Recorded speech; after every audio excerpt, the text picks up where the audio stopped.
आज आल्या होत्या आमच्या घरासमोर मेंढ्या, म्हणून मी मस्त अशी रेडी होऊन गेले होते फोटोज वगैरे काढायला. पण पुढे जे झालं ना ते खूप फनी आहे, त्यामुळे व्हिडिओ शेवटपर्यंत नक्की पहा. त्या अगोदर आज सकाळीच आई आणि हे चालले होते पातळीला भाजी घेऊन.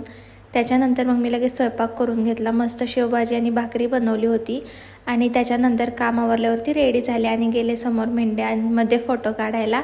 तर एवढं म्हणजे मजा येत होती ना, म्हणजे मी जसं त्यांच्यापाशी जायचे ना त्या मेंढ्यांपाशी, त्या तसं मला भिवून पुढे पळायच्या. पण तरीही कसं तरी मी म्हणजे त्यांच्याजवळ गेले आणि मग नंतर गेल्यानंतर थोड्याफार यायला लागल्या माझ्याकडं आणि मग फोटोज वगैरे काढून घेतले. का माहिती पण मला खूप घाबरत होत्या ते. मी जसं त्यांच्या जवळ जायचे ना त्या लगेच लांब पळायच्या. तर खूप साऱ्या होत्या ह्या आणि आमच्या घरासमोर जे वावर आहे ना तिथे त्या चरायला आल्या होत्या. मग फोटोज वगैरे काढून घेतले कसे तरी आणि मग त्याच्यानंतर घरी आले. तर आज ना लाडूचं खूप छान पार्सल आलं होतं. एक मी तिच्यासाठी टॉय मागवलं होतं, डग टॉय आहे हे. तर ना मी तुम्हाला दाखवते आता ते पुढं.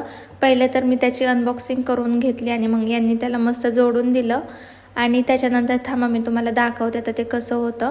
तर हे असं ना डग टॉय म्हणून आहे आणि खूप छान आहे लहान बाळांसाठी ना. म्हणजे असं त्यांना जर असं रमवायचं असेल ना कशामध्ये तर खूप छान आहे. लाडूला तर खूप आवडलं. तर एवढंच होतं त्याच्यासाठी. भेटूयात उद्या. बाय.